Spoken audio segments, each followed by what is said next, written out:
Hello बच्चों, नमस्कार, good morning. कैसे हैं सभी लोग? उम्मीद करता हूँ बहुत अच्छे होंगे। तो आज हम लोग कंपाउंड इंटरेस्ट की 4th क्लास करने जा रहे हैं बच्चे।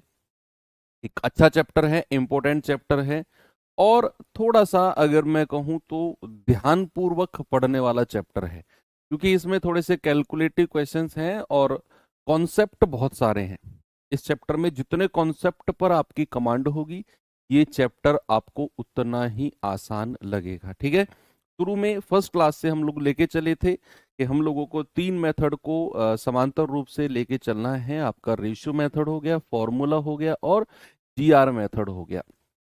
अगर ये तीन तीन फॉर्मूलों को आप या 3 तरीके को आप लेकर चलते हो, तो सवाल किसी भी तरीके का कैसा भी आ जाए, आप इनमें से किसी एक को अपने प्रैक्टिस, अपनी समझ सूझबूझ के अनुसार सेलेक्ट करके आप उसे सॉल्व कर सकते हैं। ठीक है, चलो आगे बढ़ते हैं। Very good. टाइप 4, 3 टाइप हम कर चुके थे ऑलरेडी। टाइप 4 का एक क्वेश्चन मैंने आपको होमवर्क दिया था। सबसे पहले इस सवाल को आराम से पढ़ते हैं और फिर देखते हैं कि इसमें होगा क्या। सवाल कह रहा है कि 2000 पर एक वर्ष के लिए 8% वार्षिक दर से ब्याज को वार्षिक और अर्धवार्षिक रूप से चक्रवृद्धि किए जाने पर चक्रवृद्धि ब्याज का अंतर क्या होगा। देखो, सवाल की लैंग्वेज बिल्कुल डिफरेंट है। इसमें है क्या, आपको पहले मैं क्वेश्चन को पूरा एक्सप्लेन करता हूं, फिर मैं बताता हूं कि इसमें वही फॉर्मूला लगेगा जो कल की क्लास में हम लोगों ने देखा था। कैसे, पहले एक्सप्लेन करता हूं। देखो, मैंने आपको एक चीज बताई थी क्या फर्स्ट क्लास में, कि 1 साल का सीआई और 1 साल का एसआई दोनों बराबर होते हैं। भाई, जो डिफरेंस आना शुरू होता है, क्या वो सेकेंड ईयर से आना शुरू होता है?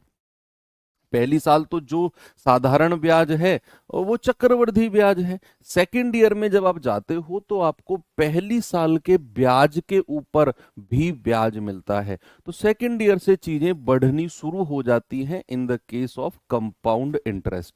फर्स्ट ईयर में दोनों इक्वल होते हैं, सीआई और एसआई। इतनी बात सबको क्लियर है, कोई समस्या नहीं है।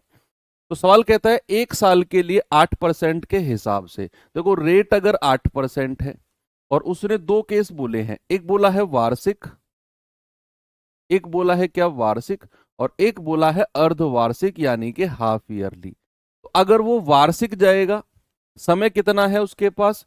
समय कितना है? 1 साल। तो भैया अगर वो वार्षिक जाएगा तो 1 साल में वही वो 8% ब्याज लगेगा। 1 साल में कितना लगेगा? 1 साल में वही वो 8% ब्याज लगेगा।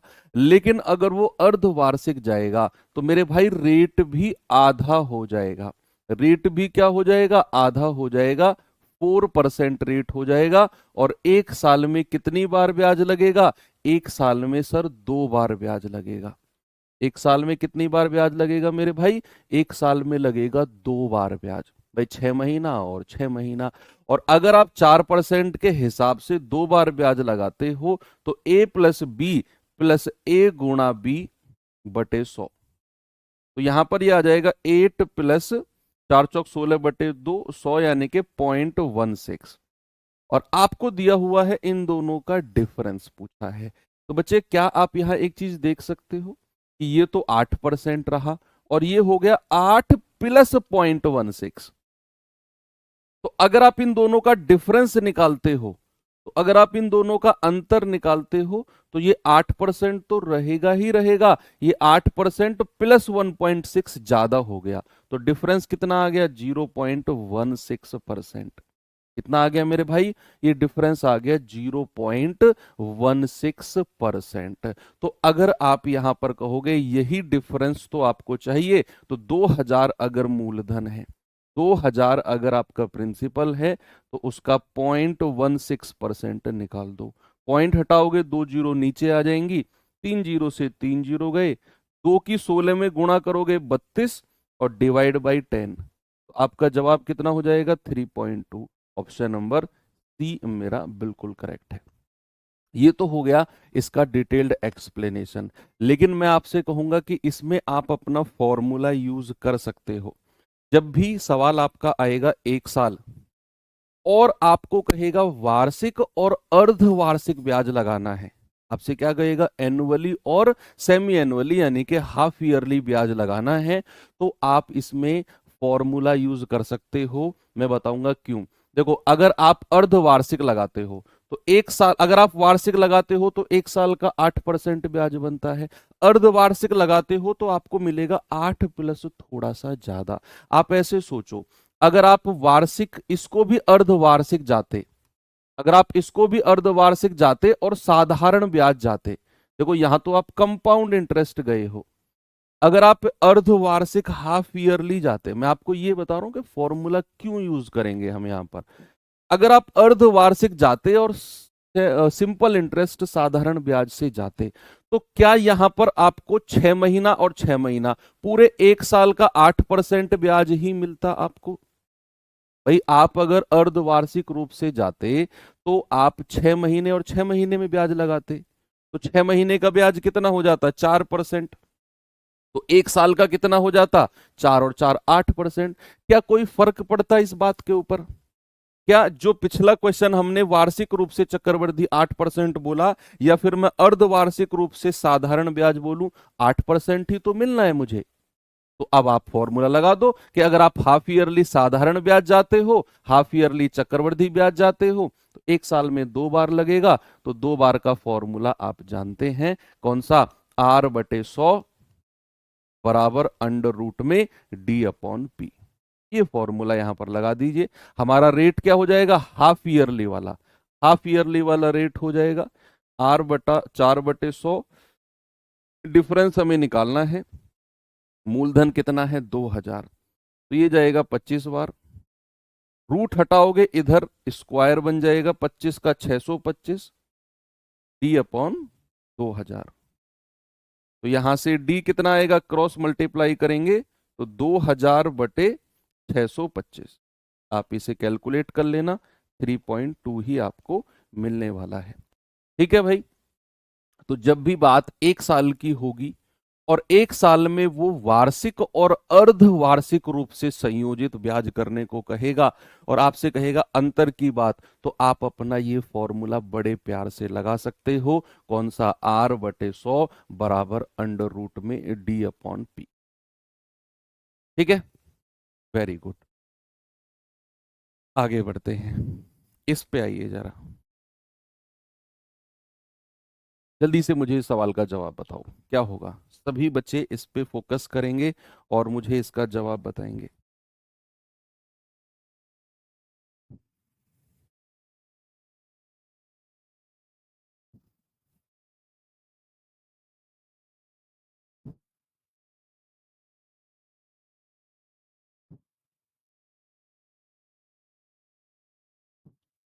Very good.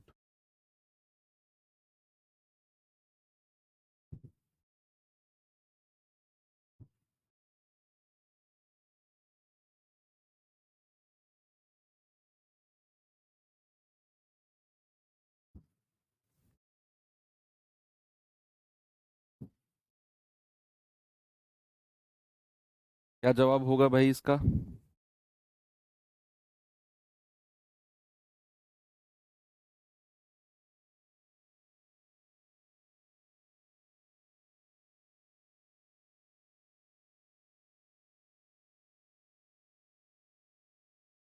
चलिए, सवाल कह रहा है कि 3660 पर 1.5 साल के लिए 10% प्रति वर्ष की दर से अर्धवार्षिक साधारण ब्याज, अर्धवार्षिक दर से साधारण ब्याज के अर्धवार्षिक आधार पर चक्रवृद्धि किए जाने पर चक्रवृद्धि ब्याज के बीच अंतर क्या होगा, और वो भी निकटतम बताना है। वाह। सवाल कह रहा है कि रेट हमारा 10% है। देखो, सवाल में जितना समझ में आए पहले उतना लिखो।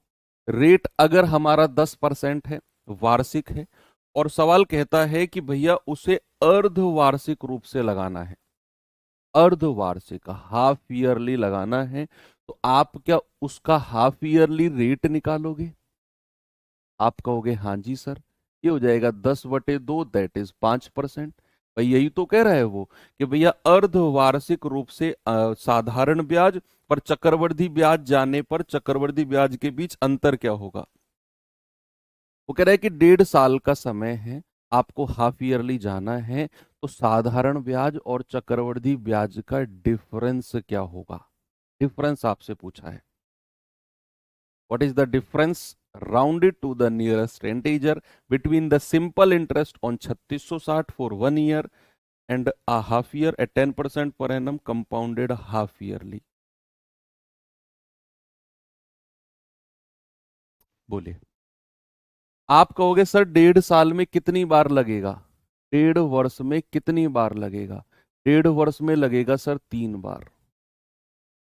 भाई 6 महीना, 6 महीना और 6 महीना।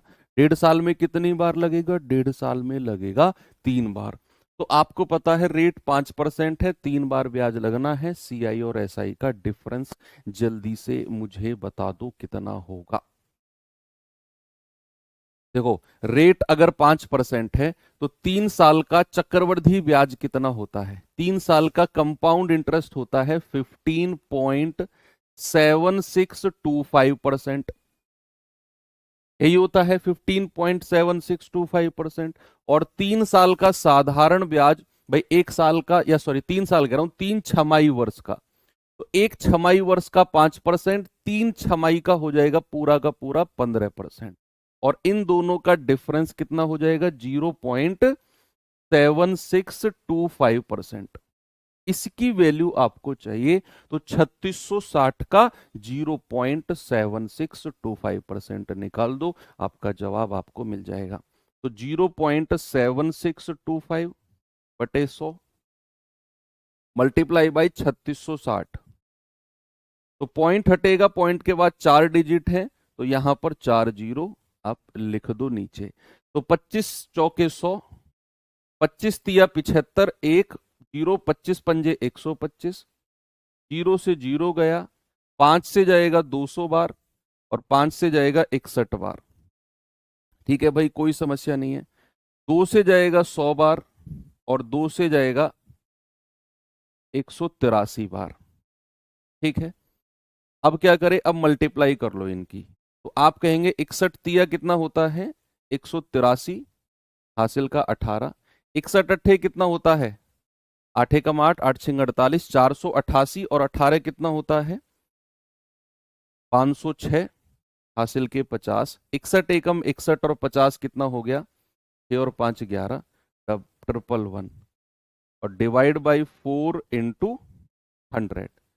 4 से जरा डिवाइड करना इसको, या फिर 100 से डिवाइड कर दो पहले, तो ये आ जाएगा 111.63 और डिवाइड बाई 4, तो कितना आ जाएगा, ये जाएगा आपका लगभग 28 के आसपास जाएगा। भाई 28 चौके 112 होता है ना, और ये 111.63 है, उसने निकटतम पूछा है, तो ये अप्रोक्सीमेट एक 28 के आसपास जाएगा, क्योंकि 28 चौके 112 होता है। अप्रोक्सीमेट 28 आपका सही जवाब हो जाएगा। एक तो तरीका हो गया ये, एक तो तरीका हो गया ये कि रेट 5% हाफ ईयरली है, 1.5 साल में 3 बार लगेगा, 1.5 साल में 3 बार लगेगा, तो 3 बार का 5% के हिसाब से 15.7625, और 3 साल का साधारण ब्याज 5 या 15%, डिफरेंस आ गया 0.7625। और आप 3660 का इतना परसेंट निकालना था, सॉल्व करके लगभग 28%, और उसने लगभग ही पूछा है आपसे। पहला तरीका। दूसरा तरीका आप इसमें जा सकते हो भैया जीआर मेथड से। दूसरे तरीके में किससे जा सकते हैं, जीआर मेथड। क्या बोलता है जीआर मेथड, देखो जीआर मेथड के बारे में आपको ये तो पता है कि जीआर मेथड की शुरुआत ही आपके मूलधन से होती है, और बात अगर 3 बार की हो रही है तो 3 बार का जीआर होता है 331।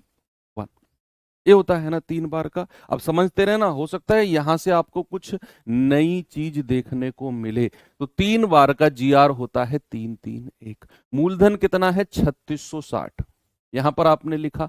इसका 4-5% निकालो। देखो 5% जब मैं इसका निकालूंगा, समझते रहना, जब मैं इसका 5% निकालूंगा तो 10% कितना है 366, एक संख्या पहले पॉइंट। तो 366 का आधा कितना होता है? 183।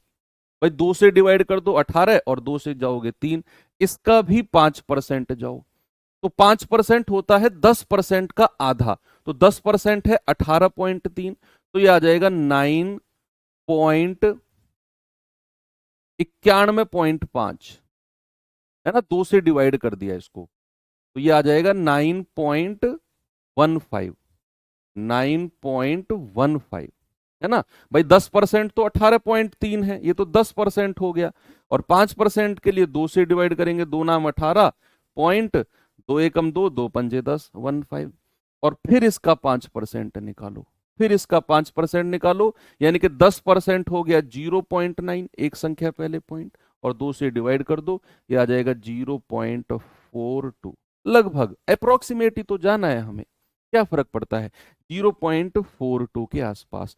अब आपको मल्टीप्लाई करने की जरूरत नहीं है, हर संख्या, जब आप जीआर मेथड से जा रहे हो बच्चा, तो मल्टीप्लाई करने की जरूरत नहीं है, क्योंकि डिफरेंस वाले केस में ये वाला जो पार्ट होता है ना, पहले वाला, ये होगा आपका 3 वर्ष का साधारण ब्याज, 3 वर्ष का साधारण ब्याज, 3 वर्ष का साधारण ब्याज जो पहला वाला पार्ट होता है, मल्टीप्लाई करने के बाद। तो मल्टीप्लाई नहीं करना, हमें तो अंतर चाहिए, डिफरेंस चाहिए। तो ये जो सेकंड पूरा का पूरा बचा हुआ पार्ट होता है ना, ये होता है अंतर। क्या होता है? ये होता है अंतर। 3 साल के चक्रवृद्धि ब्याज, चक्रवृद्धि ब्याज तो कंप्लीट हो गया, पूरा कंप्लीट चक्रवृद्धि ब्याज है, और मैंने इस पहले वाले पार्ट को सेपरेट कर दिया, 3 साल का साधारण ब्याज। तो जो बचा हुआ पार्ट है, यही आपका क्या होगा, यही आपका अंतर होगा, अगर आप जीआर मेथड से जा रहे हैं तो। ठीक है, पहले वाले पार्ट को कैलकुलेट नहीं करना, बचे हुए को कर लो, तो ये आ जाएगा आपका 9×3 = 27, 15×3 = 45, और ये आएगा प्लस का 0.42। तो ये लगभग लगभग अगर आप जोड़ोगे तो 28 के आसपास चला जाएगा। किसके आसपास चला जाएगा बच्चा? लगभग लगभग 28 के आसपास। तो पहले वाले पार्ट को छेड़ना ही नहीं है, क्योंकि वो तो साधारण ब्याज है, हमें डिफरेंस चाहिए, अंतर साधारण और चक्रवृद्धि का। तो जो बचा हुआ पार्ट है वही आपका क्या होगा, वही आपका डिफरेंस हो जाएगा। ठीक है, और तीसरा एक 3 साल का फॉर्मूला भी आप इसमें यूज कर सकते हो। अगर 3 साल वाला आए तो आप एक फॉर्मूला भी इसमें यूज कर सकते हो बच्चे, कोई प्रॉब्लम नहीं है।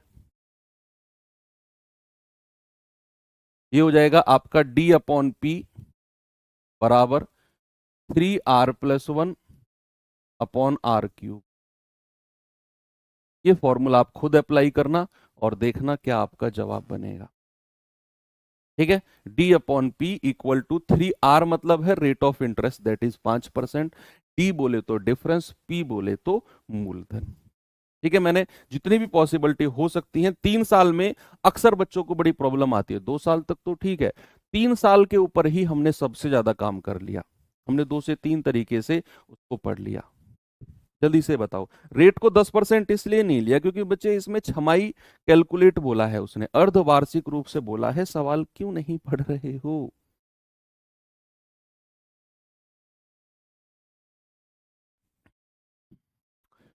क्या कह रहा है कि R/100 वाले से आंसर नहीं आ रहा है सर? नहीं आएगा, वो 2 साल का है भाई। R/100 बराबर √D/P, क्या मैंने नहीं बोला था आपको कल कि 2 वर्ष के चक्रवृद्धि ब्याज और साधारण ब्याज का अंतर है ये फॉर्मूला। और मैंने स्पेशली बोला था कि केवल 2 साल में ही लगेगा, ये 3 साल में क्यों लगा रहे हो उसे? कैसे आंसर आ जाएगा?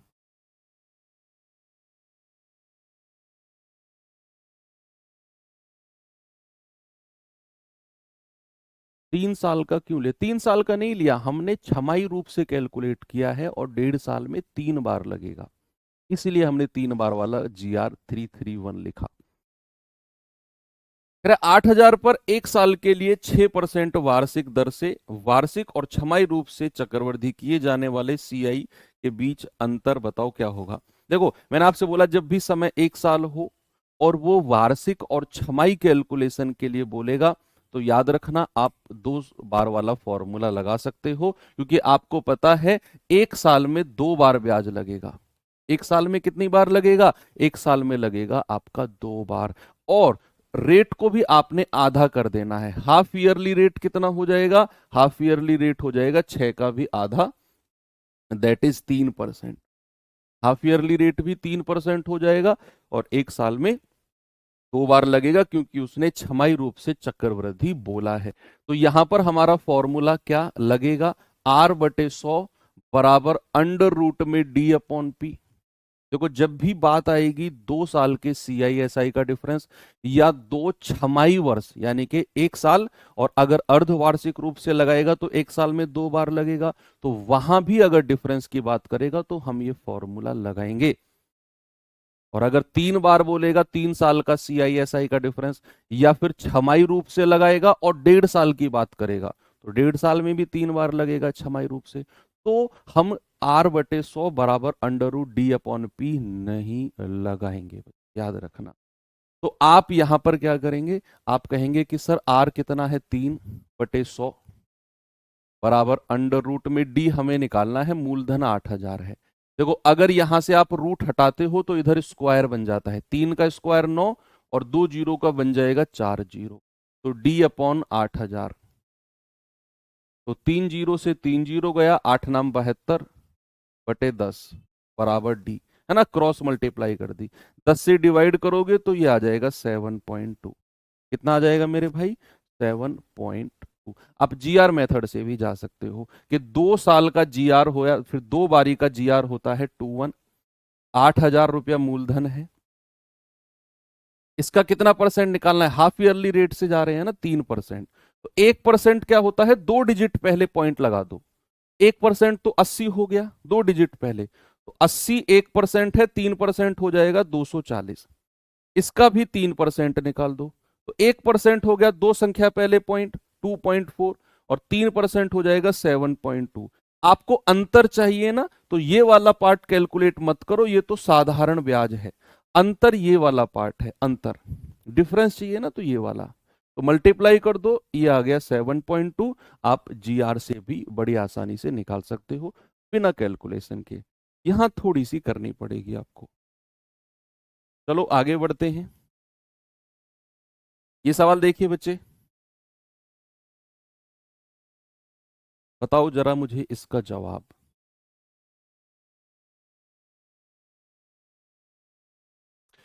सवाल है, एक निश्चित राशि पर 3 वर्षों के लिए 4% प्रति वर्ष दर से चक्रवृद्धि ब्याज और साधारण ब्याज के बीच अंतर 152 है, तो निवेश की गई राशि कितनी है? अब आपसे मूलधन पूछ लिया और आपको 3 साल और 4% बोल दिया। 3 साल और 4%। क्या आप मुझे जवाब बता सकते हैं इसका?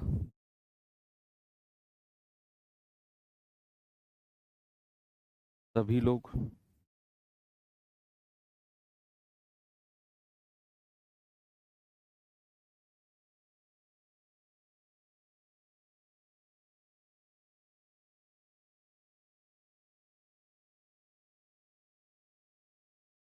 देखो, रेट अगर 4% है, रेट अगर 4% है, समय 3 साल है क्योंकि वार्षिक रूप से ही जा रहा है वो, तो रेट अगर 2 साल है, ओ सॉरी 4% है, और समय अगर 3 साल है, तो 3 साल का चक्रवृद्धि ब्याज कितना होगा?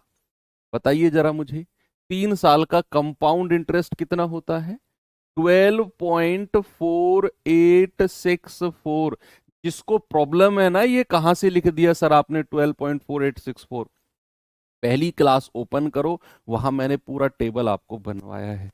तो रेट अगर 4% है तो 3 साल का चक्रवृद्धि ब्याज होता है 12.4864, और साधारण ब्याज कितना होगा? सिंपल इंटरेस्ट सीधा 4 या 12%।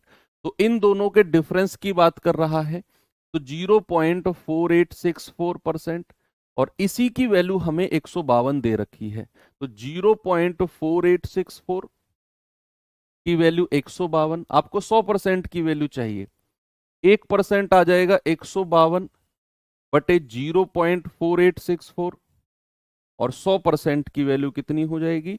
100% की वैल्यू हो जाएगी 152/0.4864 और मल्टीप्लाई बाई 100। ये आप कैलकुलेट करोगे, पॉइंट के बाद 4 डिजिट हैं तो 4 जीरो और लगा दो ऊपर, बस हो गया सवाल।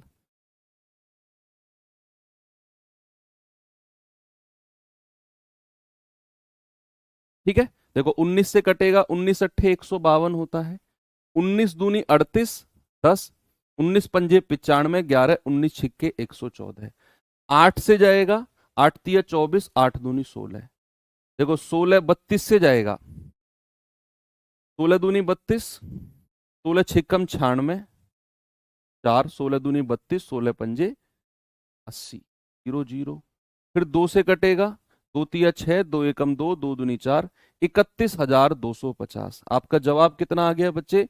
31,250 बिल्कुल सही है आपका ऑप्शन नंबर डी। आपकी मर्जी है, आप इसे जीआर से चले जाओ, लेकिन आप यह बात बहुत अच्छे से जानते हैं कि जीआर आपका मूलधन से शुरू होता है। किससे होता है? मूलधन से, और मूलधन इस सवाल में दिया नहीं है।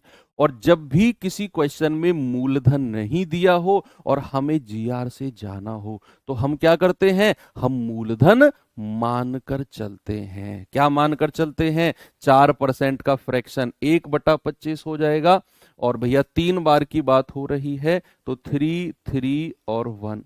ठीक है, तो 25 की पावर कितना? 3 साल की बात है ना, 25 की पावर 3, 25 की पावर 3 आप इसका मूलधन मान लो, उसका 1/25 निकालो, कितना आ जाएगा? 25 का स्क्वायर, फिर इसका 1/25 निकालो, एक पावर कम हो जाएगी 25, फिर इसका 1/25 निकालो, कितना हो जाएगा? 1। इसको तो कैलकुलेट ही नहीं करना, हम अंतर की बात कर रहे हैं। 25 तिया 75 और एक एकम 1, कितना आ गया? 76। ये डिफरेंस आ गया, ये कितना आ गया? डिफरेंस। और डिफरेंस को आप किसके बराबर कर दो? 152 के बराबर। तो एक यूनिट की वैल्यू कितनी हो जाएगी? 2। और एक यूनिट की वैल्यू अगर 2 है तो हम जो मूलधन मान के चले थे 25 का क्यूब, उसकी वैल्यू कितनी हो जाएगी? 2 से मल्टीप्लाई कर दो, 25 का क्यूब मल्टीप्लाई बाई 2, ये आपका जवाब हो जाएगा, बिल्कुल करेक्ट है, 31,250। ठीक है, 15,625 होता है ना 25 का क्यूब, 15,625, और 15,625 को 2 से गुणा करोगे तो 31,250 आ जाएगा। आपकी मर्जी है, ठीक है, क्योंकि मैं दोनों मेथड इसलिए लेके चल रहा हूं, कुछ बच्चे जीआर की तरफ मूव कर गए हैं, कुछ बच्चे फॉर्मूले की तरफ, इसलिए थोड़ा सा हिंट मैं आपको दे रहा हूं। एक निश्चित धनराशि पर 2 साल के लिए 12% प्रति वर्ष की दर से सीआई और एसआई के बीच अंतर 72 है। मूल राशि क्या है? खुद करना है, ये सेल्फ करना है, बिल्कुल सीधा सीधा क्वेश्चन है। सोचना भी खुद है, करना भी खुद है। 2 साल की कहानी है, 12% रेट है, अंतर 72 दिया हुआ है, और आपसे उसने मूलधन पूछ लिया। आप जीआर से जाओ, फॉर्मूले से जाओ, ये आपको खुद डिसाइड करना है। चलिए आगे चलते हैं। सवाल है, एक निश्चित राशि पर अर्धवार्षिक दे, अर्धवार्षिक दे, जहां भी वर्ड दिखे ना समझ जाओ, समझ जाओ, ये आपका हाफ ईयरली जा रहा है। तो एक साल में कितनी बार लगेगा? 2 बार। तो एक साल में चक्रवृद्धि ब्याज और एक साल का साधारण ब्याज का अंतर आपका 729 है। दोनों मामले में ब्याज की दर 6% है, तो राशि ज्ञात करो। भाई साहब इसमें फॉर्मूला लगेगा, लेकिन हाफ ईयरली अर्धवार्षिक जा रहे हैं तो अर्धवार्षिक रेट भी जरा मुझे बता दो। 6/2 दैट इज 3%। और एक साल की बात हो रही है तो एक साल में कितनी बार ब्याज लगता है? 2 बार। एक साल में कितनी बार ब्याज लगता है? 2 बार। और 2 साल के या 2 बार के सीआई एसआई का डिफरेंस आपको 729 दे रखा है, अंतर, और आपसे मूलधन पूछ लिया। तो लगाओ R/100 बराबर √D/P। तो आप कहेंगे R कितना है? 3/100 बराबर अंडर रूट में D कितना है? D तो हमें दिया हुआ है 729, और अपॉन P, तो रूट हटाओगे इधर स्क्वायर बन जाएगा, 9/100 बराबर 729/P। तो 9 से जाएगा पूरा 81 बार, क्रॉस मल्टीप्लाई करेंगे तो P कितना हो जाएगा आपका? 8100 बिल्कुल करेक्ट है। कितना हो जाएगा? 8100। नहीं, इतना नहीं जाएगा, 8100 आएगा। 8100, ये पॉइंट लगा होगा इनके बाद में। नहीं, अरे सही तो है यार, हमने कुछ गड़बड़ कर दिया। ये 4 जीरो आएंगी ना, तो मूलधन कितना हो जाएगा? 81 और 4 जीरो। सही है, वायर किया है ना। 81 और 4 जीरो, 8100 नहीं, 81 और 4 जीरो, या 4 जीरो आएंगी। ठीक है, दूसरा मेथड आप खुद देख लेना, जीआर वगैरह जो भी है। इस पे आओ जरा, इसका जवाब बताओ मुझे। 54,000 के मूलधन पर 2 साल की अवधि के लिए समान वार्षिक ब्याज की दर से चक्रवृद्धि और साधारण ब्याज के बीच का अंतर 1215 है। ब्याज की दर ज्ञात करो। ये भी आपको खुद से कैलकुलेट करना है, क्योंकि यहां भी 2 साल की बात हो रही है बच्चे। तो R/100 बराबर अंडर रूट में D upon P, under root में डी अपॉन पी। और यहां पर हमें डिफरेंस दे रखा है, हमें मूलधन दे रखा है, 2 साल के अंतर की बात हो रही है। तो आप आर बड़े आराम से निकाल सकते हो, जीआर से नहीं जा सकते, क्योंकि जीआर में रेट ऑफ इंटरेस्ट, ब्याज की दर से ही तो कहानी शुरू होती है भाई। मूलधन एक बार को ना दे, जीआर मेथड में मूलधन एक बार को ना दे तो हम कुछ ना कुछ जुगाड़ कर लेते हैं, लेकिन अगर वो ब्याज की दर ही ना दे तो फिर तो जीआर में फंस जाएंगे हम लोग, फिर तो प्रॉब्लम हो जाएगी ना। तो फिर जीआर मेथड हम नहीं लगाएंगे अगर हमें ब्याज की दर, रेट ऑफ इंटरेस्ट नहीं दिया हुआ है। तो फिर हमारा आ जाएगा R/100 बराबर अंडर रूट में डी अपॉन पी। जो भी है जैसे भी है, जल्दी से मुझे बताओ जवाब क्या होगा। तो अंडर रूट में डिफरेंस कितना दे रखा है? 1215, और पी कितना है? 54,000। तो 3 से जाएगा क्या ये? भाई 9 से चला जाएगा, 9 एकम 9, 3 9 तिया 27, 9 तिया 27, 9 पंजे 45, 9 से जाएगा 6 बार, 6,000 बार। तो जाएगा 15 निम्मा 135, 15 चौकू 60, 400 बार। और रूट हटाओगे तो 9 का 3 आ जाएगा और 400 का 20 आ जाएगा।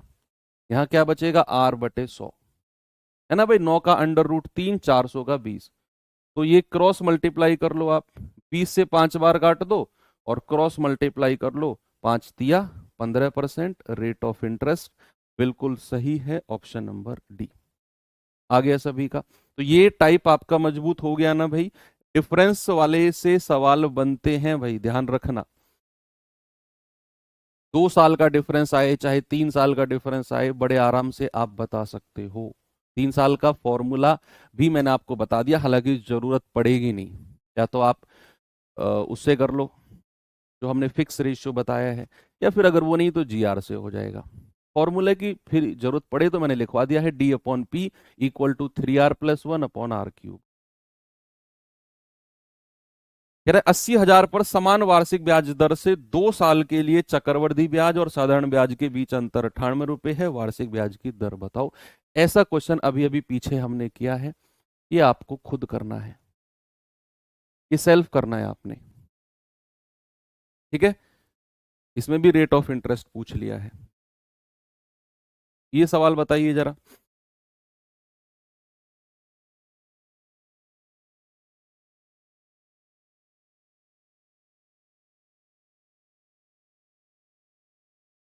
जल्दी से बताओ मुझे इसका जवाब क्या होगा।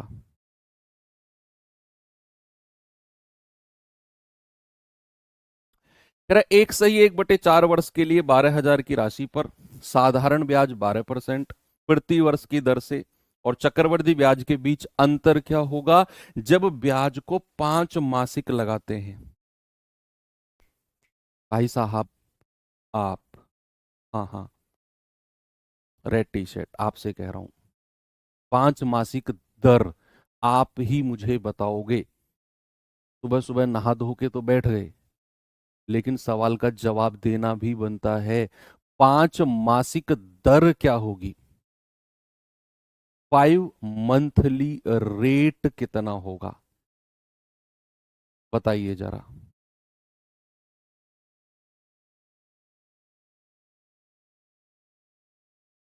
जल्दी से बताइए।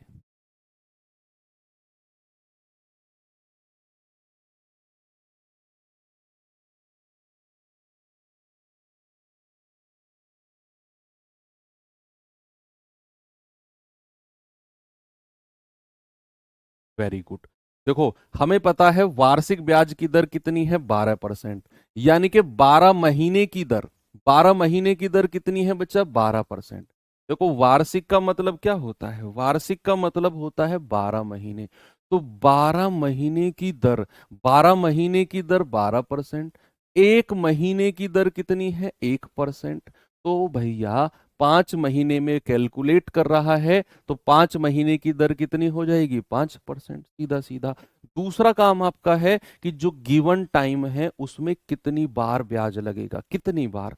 तो आपको पता है 1/4 वर्ष है, पहले इसे महीने में बदल दो। एक वर्ष में 12 महीने प्लस 1/4 वर्ष है, इसको अगर महीने में बदलना हो तो 12 से मल्टीप्लाई कर दो। 1/4 वर्ष में कितने महीने हो गए, 12 और प्लस 3, 15 महीने। क्या यहां तक किसी को कोई समस्या है? मैंने आपसे क्या बोला, एक वर्ष में पूरे 12 महीने, जो बची हुई 1/4 वर्ष है, 12 से गुणा कर दिया, 3 महीने ये हो गए, 12 और 3, 15 महीने हो। अब आप मुझे बताओ, अगर मैं हर 5 महीने में ब्याज लगाता हूं तो 15 महीने में कितनी बार ब्याज लगेगा, 15 महीने में सर 3 बार ब्याज लगेगा। क्या बात में कम है?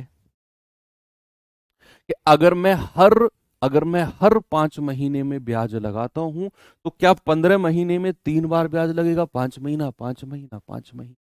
अब आपके चीज सामने पूरा जो मूवी है वो क्लियर हो गई कि रेट 5% है, 3 बार का ब्याज है, और आपको अंतर बताना है। आपको क्या बताना है, डिफरेंस बताना है।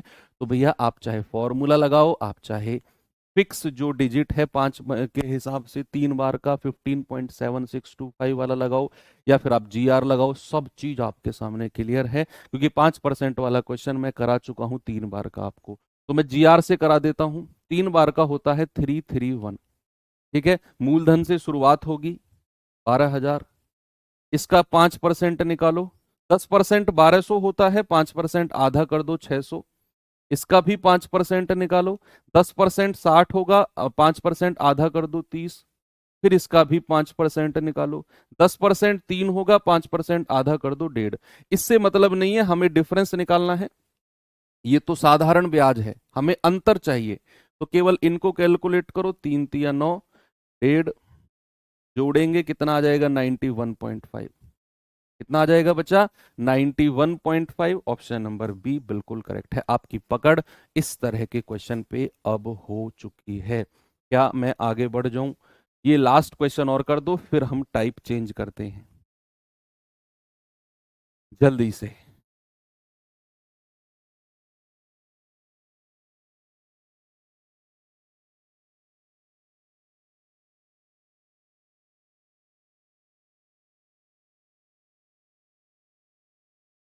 बताओ, कह रहा एक बैंक में 3 वर्षों के लिए 8% प्रति वर्ष की ब्याज दर पर रखी गई दो समान राशियों पर साधारण ब्याज और चक्रवृद्धि ब्याज, वार्षिक रूप से चक्रवृद्धि का अनुपात क्या होगा।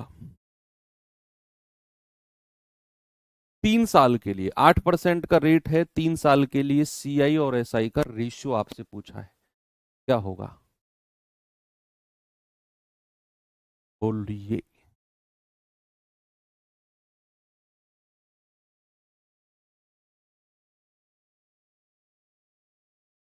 आप इसे GR से जाओगे ना, बहुत आसान बन जाएगा, क्योंकि GR में आपको 3 साल का साधारण ब्याज भी मिलेगा, जो पहले वाला पार्ट होता है, मैंने आपको लिखवाया ना, किसी क्वेश्चन में बताया था। आपको 3 साल के CI और SI का डिफरेंस पूछा है, केवल रेट आपको दिया है। तो मैंने आपको एक जगह लिखवाया भी था, ये लिखवाया था कि भैया ये वाला पार्ट 3 साल का साधारण होगा और चक्रवृद्धि के लिए पूरा पार्ट जोड़ दो। तो उस क्वेश्चन में भी आप अगर ratio method, sorry GR method से जाते हैं, तो कहीं ना कहीं आपको थोड़ी सी आसानी मिलेगी कि भैया आपका 8% ब्याज की दर है ना, 8/100 यानी कि 2/25। क्या हो जाएगा 2/25। मूलधन को क्या मानेंगे, इसका जो डिनोमिनेटर है उसकी पावर। समय क्या कह रहा है, समय कह रहा है 3 साल, तो 25 की पावर 3। मूलधन मान के चलो 25 की पावर 3, और 3 साल का जीआर होता है 3, 3 और 1। और शुरुआत कहां से होगी, मूलधन यानी कि प्रिंसिपल से, 25 के क्यूब से। तो इसका 3/25 नहीं, 2/25 निकालो।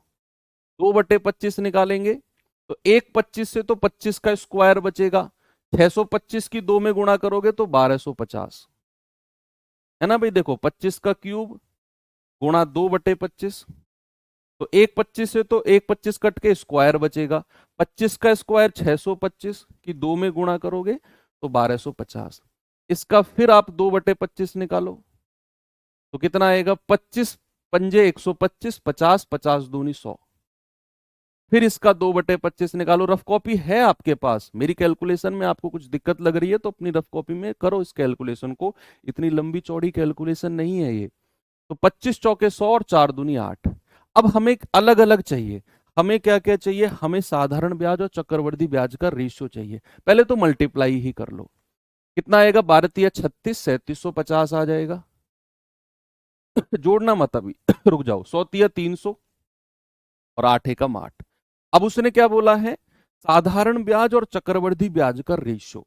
तो अगर मैं साधारण ब्याज और चक्रवृद्धि ब्याज की बात करता हूं तो साधारण ब्याज तो ये वाला पार्ट हो जाएगा 3750, और चक्रवृद्धि ब्याज इन तीनों को जोड़ दो आप।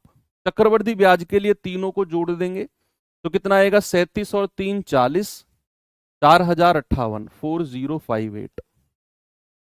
बोलिए,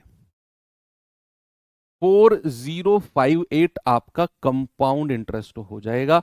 आप कहेंगे सर रेशियो बन सकता है क्या, मैं कहूंगा बन जाएगा। ये आएगा 1875, और 2 से कटेगा तो 2029। कहीं ऑप्शन में है क्या, 1875 और 2029, ये रहा।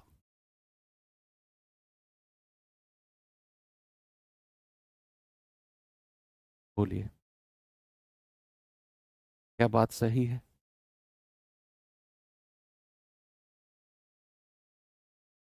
चलिए अब मैं लेकर चलता हूं आपको थोड़ा सा आगे।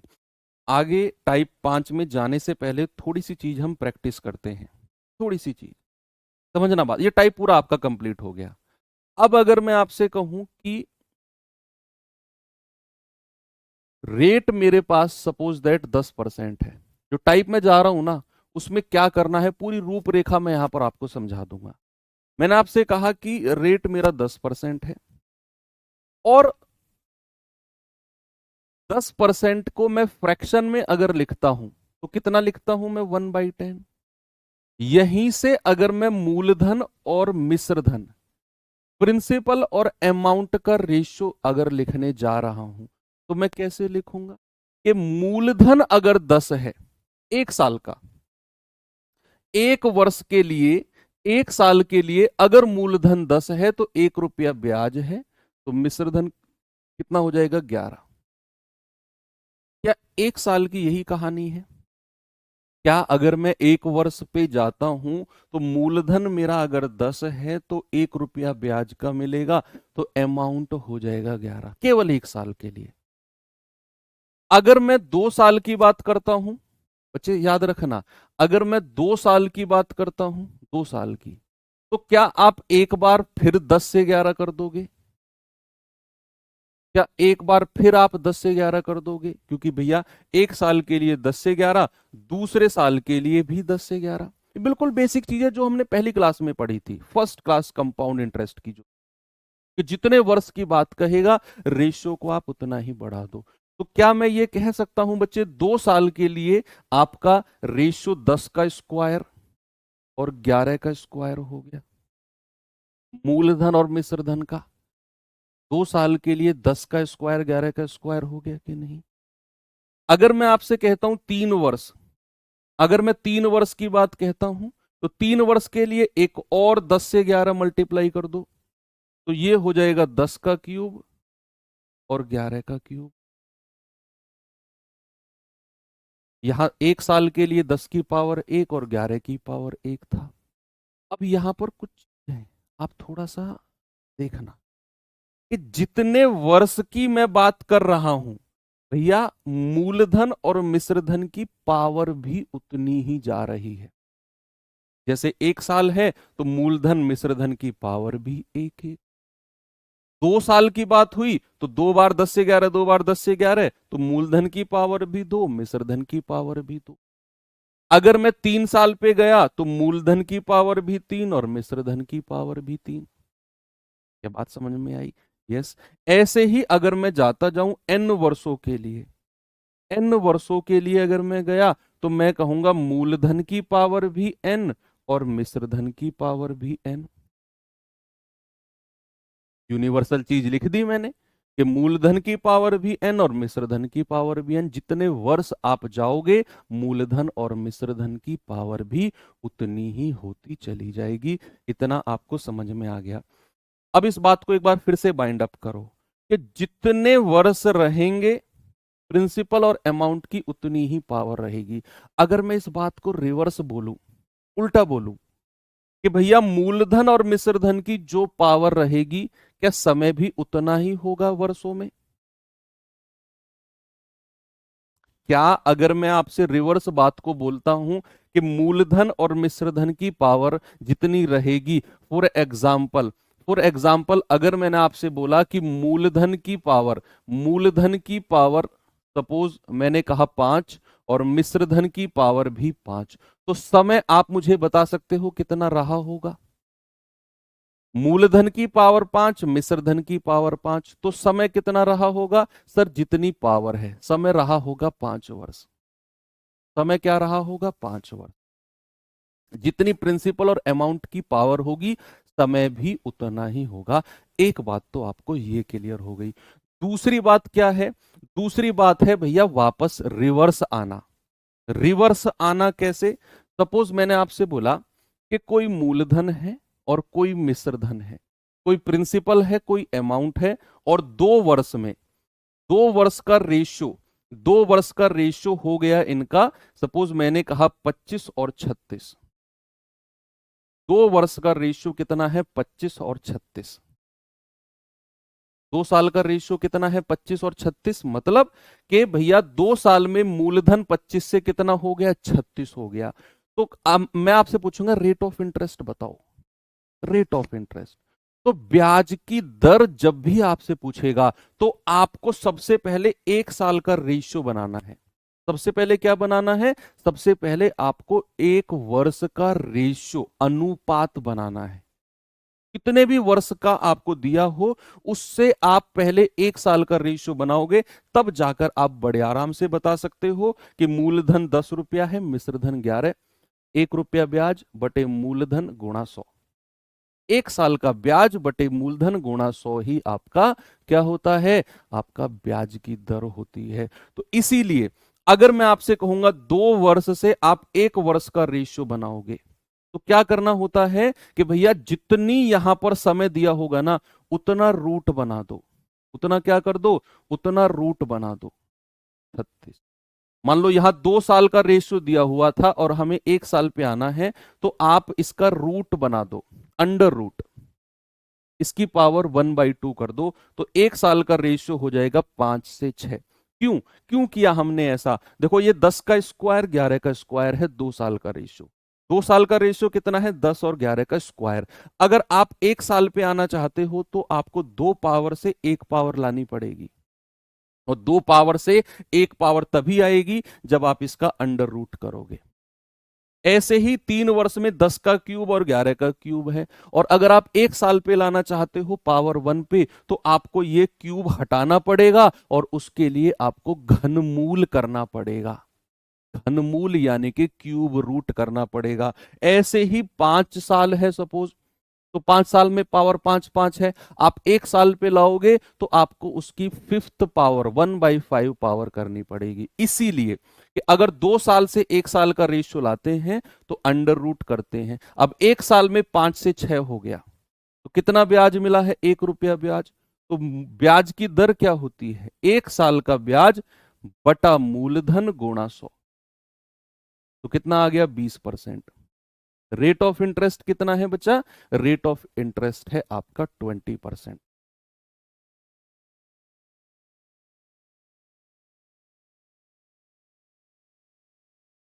ठीक है, आगे चले। वेरी गुड, अब आप सवाल के लिए तैयार हो। चाहे आपसे ब्याज की दर पूछ ले, अगर ब्याज की दर पूछेगा तो 1 साल का रेशियो बना के लाओगे, और अगर आपसे समय पूछ लेगा तो समय के लिए क्या करोगे, आपको पता होना चाहिए जितनी पावर होगी उतना ही समय होगा। चलिए सवाल के पास चलते हैं, जरा देखिए इसे।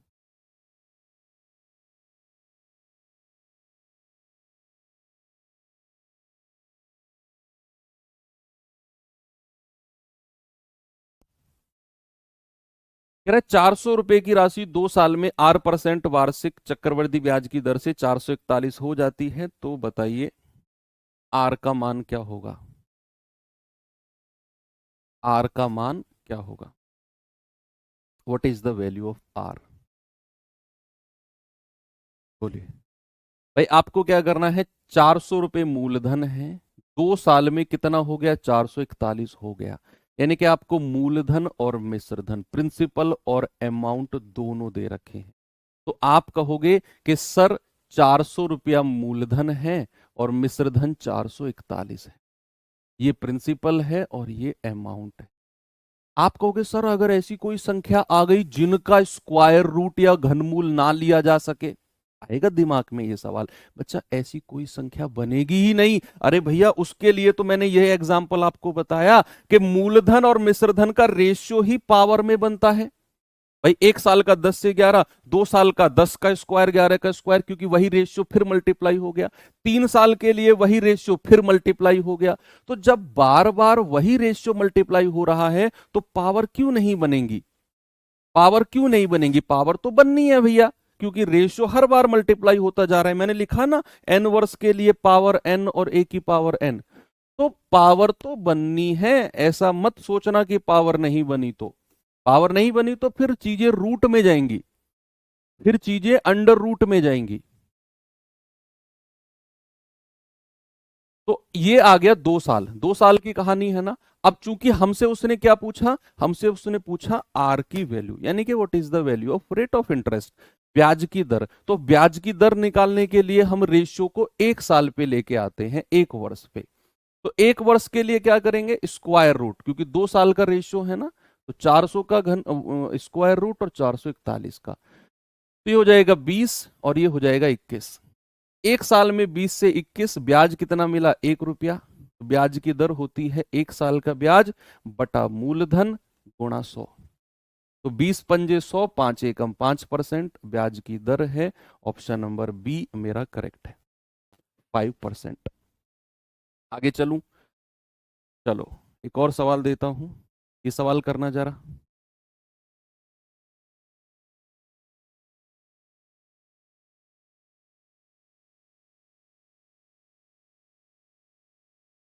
कह रहे 8,000 की राशि पर चक्रवृद्धि ब्याज 18 महीने में 1261 हो जाता है यदि ब्याज छमाही रूप से चक्रवर्धित किया गया है, छमाही रूप से, हाफ ईयरली।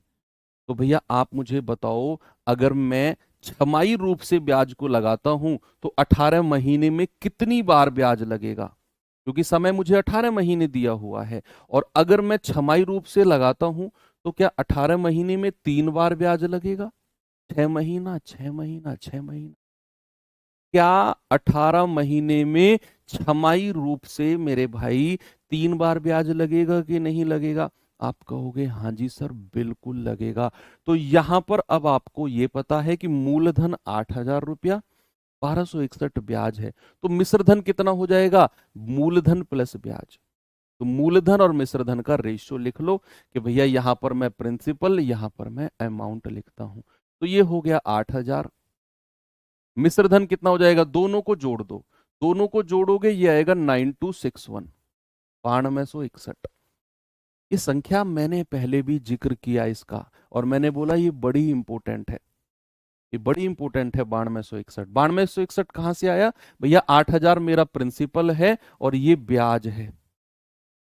तो प्रिंसिपल और ब्याज को दोनों को जोड़ते हो तो क्या मिलता है, अमाउंट, यानी कि मिश्रधन। दोनों को जोड़ दिया, और ये 3 बार का है, 3 छमाही वर्ष का है। तो 3 छमाही वर्ष, क्योंकि 18 महीने में लगा है ना, 18 महीने में छमाही रूप से तो 3 बार ब्याज लगेगा। तो 3 बारी में 8,000 का मूलधन आपको 9261 अमाउंट दे रहा है। तो एक बार में कितना देगा भाई? 3 बार का है तो आप इसका घनमूल कर दो। 2 बार का होता तो वर्गमूल करते, 3 बार का है तो घनमूल कर दो। 9261 का घनमूल, घनमूल कर दो।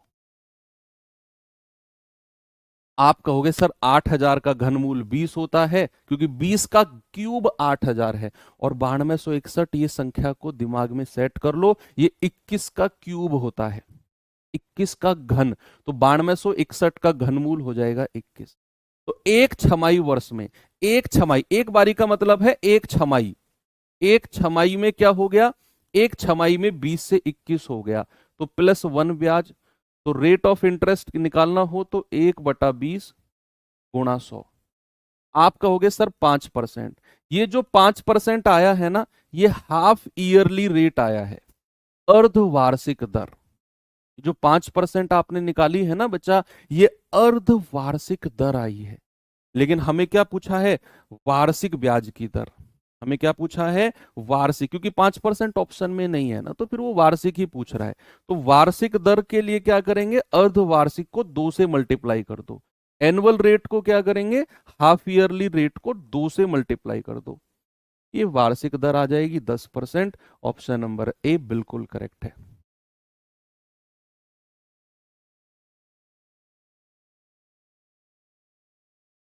ठीक है, वेरी गुड। चलो एक और सवाल देता हूं। ये सवाल है कैलकुलेटिव है, थोड़ा सा करके बताओ मुझे।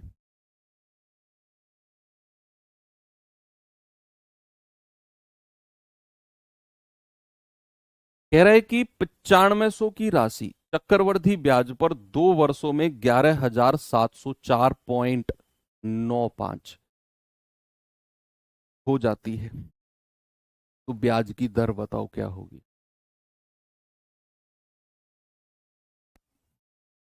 बताइए जल्दी से।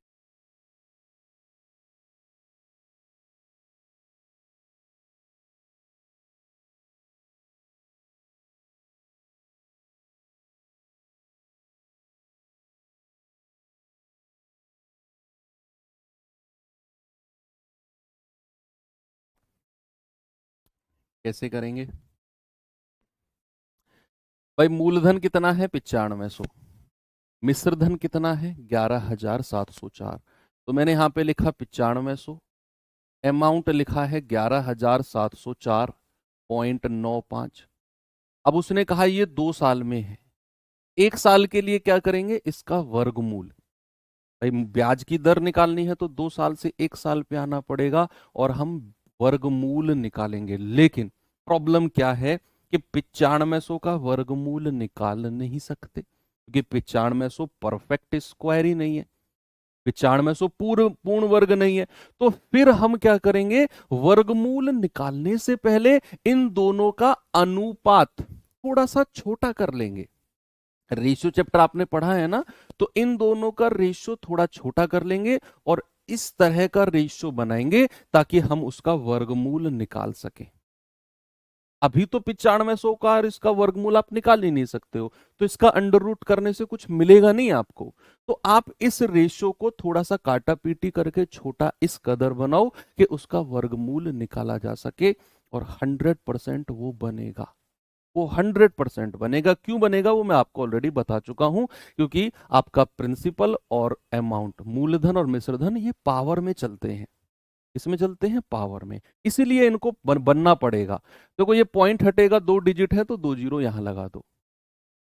19 से काट सकता हूं क्या मैं इसको? 19 पंजे 95, तो ये आ गया 4 जीरो। 19 से इसको भी कटना पड़ेगा, क्योंकि एक 19 प्राइम नंबर है, वो निकलेगा 100% यहां से। 19 छिक्के 114, 3 आ गया। 19 एकम 19, 11 आ गया। 19 छिक्के 114, 19 पंजे 95। ठीक है, 5 से चला जाएगा, 5 से जाएगा 4 जीरो, 5 से जाएगा 5 एकम 5, 1, 5 दूनी 10, 1, 5 तिया 15, 5 दूनी 10, 5 एकम 5। अब ये बन गया। अब ये 4 जीरो है ना भाई 10,000 है, 4 जीरो है, तो 4 जीरो का हम वर्गमूल निकाल सकते हैं, 2 जीरो। अब दिमाग में रखना है 1 2 3 2 1 ये किसका वर्गमूल है। बच्चे एक चीज याद रखना, एक थोड़ा सा ट्रिक या फिर एक इंटरेस्टिंग फैक्ट बता रहा हूं आपको मैं। तो 11 का स्क्वायर क्या होता है, 121। अगर मैं आपसे कहूं 111 का स्क्वायर, तीन तीन वन वन का स्क्वायर, तो याद रखना 1 2 3 और फिर वापस आ जाओ 2 1। यानी कि 3 1 1 1 का स्क्वायर बताना है तो 1 2 3 लिखो, 3 डिजिट थी, और फिर वापस आ जाओ, सीढ़ी चढ़ो, वापस उतर के आ जाओ। जैसे 2 डिजिट थी, 11 में 2 डिजिट थी, तो 1 2 तक गए और फिर वापस आ गए 1 पे। ऐसे ही अगर मैं 4 1 1 1 लिखूं और इसका स्क्वायर पूछूं, तो क्या आप मुझे बता सकते हो, जल्दी से बताओ। मैंने आपसे क्या बोला, 2 1 1 है, इसका स्क्वायर क्या हो गया, 1 2। 2 डिजिट थी तो 1 2 तक गए और फिर वापस सीढ़ी उतर के आ गए 1 पे। 3 डिजिट थी तो 1 2 3 और 2 1 उतर के आ गए। ऐसे 4 डिजिट है तो क्या हो गया, 1 2 3 4। 4 डिजिट है तो 4 तक गए और उतर के आ जाओ 3 2 1। इस पे आ गए 3 2 1, 1 2 3 4 3 2 1। ऐसे अगर मैं आपसे कहूं 1 2 3 4 5, इसका स्क्वायर बताओ 11,111 का, तो 5 डिजिट है, 1 1 1 1 1, तो 1 2 3 4 5, 5 तक गए क्योंकि 5 डिजिट थी, उतर के आ जाओ 4 3 2 1, ये स्क्वायर निकल गया। ठीक है, तो ये एक आप फैक्ट, फनी फैक्ट मान सकते हो आप इसे, एक फनी फैक्ट है। तो अगर हमारे पास 1 2 3 2 1 है तो ये किसका स्क्वायर है, 111 का। तो अगर मैं यहां पर एक वर्ष की बात करता हूं, तो एक वर्ष के लिए अंडर रूट ऑफ 4 जीरो और अंडर रूट ऑफ 1 2 3 2 1। तो 4 जीरो का तो 2 जीरो 100 आ जाएगा और इसका आ जाएगा 111। तो एक साल में 100 से 111, 11 रुपया ब्याज बटा मूलधन गुणा 100, तो आपका जवाब आ जाएगा 11%। कितना आ जाएगा मेरे भाई, 11% बिल्कुल सही है।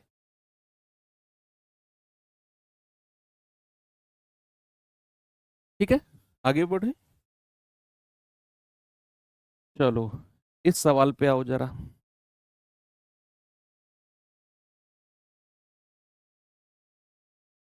सवाल है, यदि एक निश्चित वार्षिक चक्रवृद्धि ब्याज की दर पे 2 साल के बाद धनराशि और उस धनराशि की एक धनराशि उस धनराशि की 2 सही 1/4 गुना हो जाती है।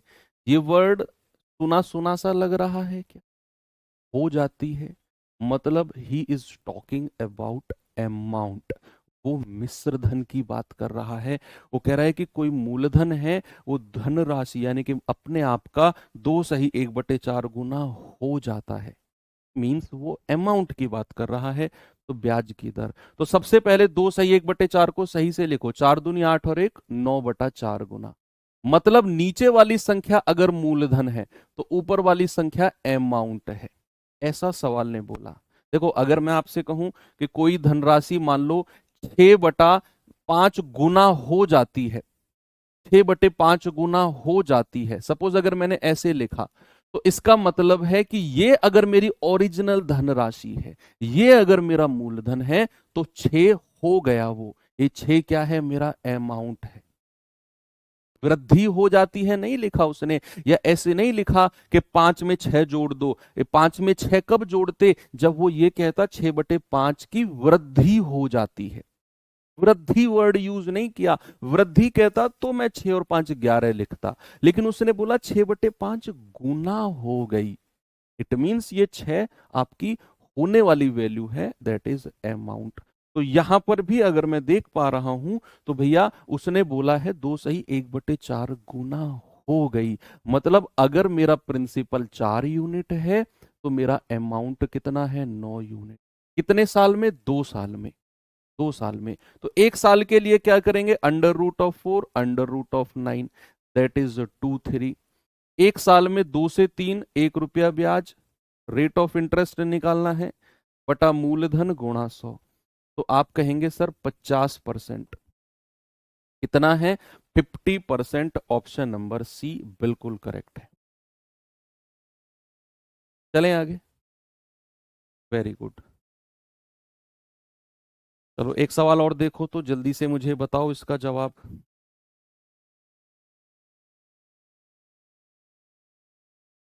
कह रहा है यदि कोई राशि 3 वर्षों में, यदि कोई राशि 3 वर्षों में 1331/729 गुना हो जाती है, तो बताइए चक्रवृद्धि ब्याज की दर क्या होगी?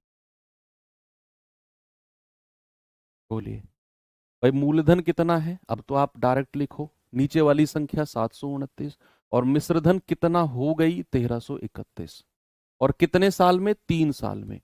तो 3 साल से 1 साल पे अगर हमें आना है तो घनमूल करना पड़ेगा। क्या करना पड़ेगा बच्चे? क्यूब रूट करना पड़ेगा। घनमूल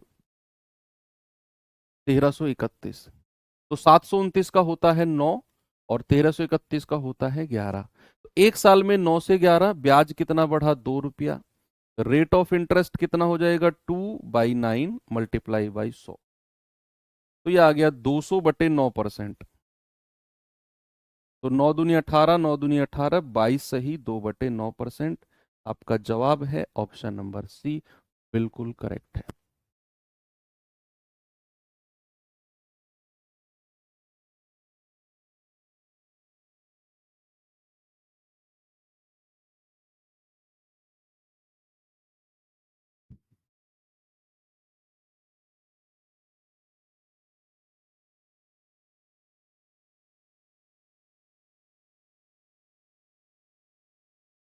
ठीक है, एक और सवाल देखिए, इसे देखिए जरा।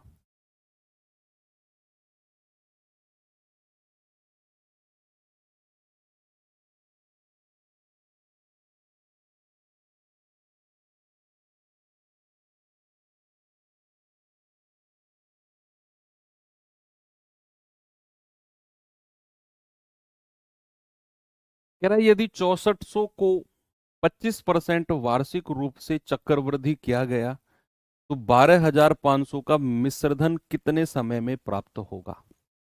यहां अब आपसे उसने टाइम क्या?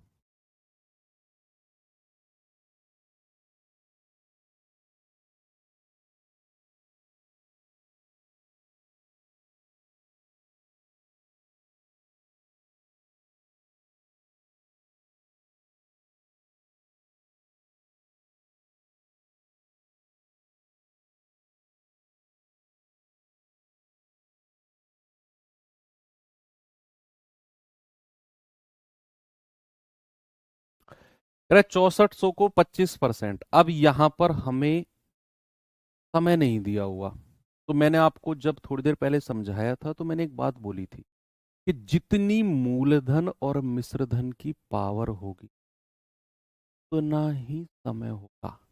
तो हमें ये देखना है कि ये मूलधन और मिश्रधन की पावर कितनी बन रही है, और वो पावर किस किस की बनेगी वो जरा सोचना है, रेट ऑफ इंटरेस्ट से। तो 25% का फ्रैक्शन क्या होगा? 25% का फ्रैक्शन होता है 1/4। यानी कि अगर मैं मूलधन और मिश्रधन की बात करता हूं तो ये आ जाएगा 4 से 5, है ना, एक जुड़ के। तो आपको 4 और 5 की ही कोई पावर मिलेगी।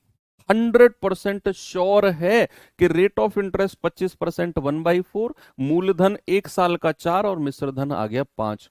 तो आपको जब यहां 6400 और 12500 की कोई पावर बना रहे होंगे ना, तो आपको 4 और 5 की ही कोई पावर मिलेगी वो। यस, आपको ये भी फिक्स हो गया दिमाग में अब कि 6400 और 12500 मूलधन और मिश्रधन का आप रेशियो लोगे, इसकी पावर बनाओगे, तो वो पावर आपको 4 और 5 की ही मिलने वाली है। तो यहां पर हम कहेंगे मेरा मूलधन और मिश्रधन, ये आ गया 6400 और ये आ गया 12500। 2 जीरो से 2 जीरो गया। अब आप देखो 64 किसका क्यूब होता है? 4 का क्यूब। तो भैया 125 किसका हो जाएगा? 5 का क्यूब।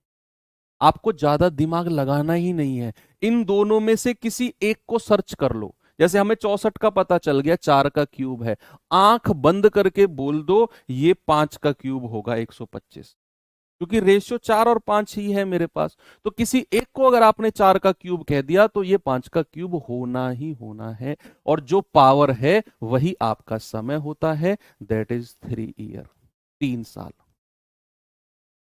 ये रहा, हो गया सवाल। ये तो और भी सिंपल है। एक और सवाल दूं ऐसा ही? चलिए, ये सवाल बताइए। बस ध्यान रखना इसमें चीजें अर्धवार्षिक चल रही हैं।